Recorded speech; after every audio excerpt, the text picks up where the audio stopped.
So what are you doing right now? We are selecting sanke. These are Sakai sanke.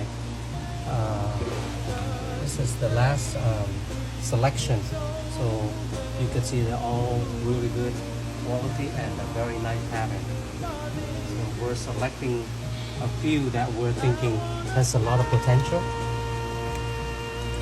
And then we are looking at them closely and making videos. So what do you look for when you're selecting these koi? We look for the body shape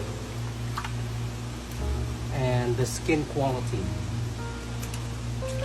and the placement of the beni and the sumi and how they harmonize and complement each other. These are Sakai Sanke, so they're world renowned for Sanke Kohaku. So the bloodline is a top, and this has very good potential to grow and become beautiful in the future.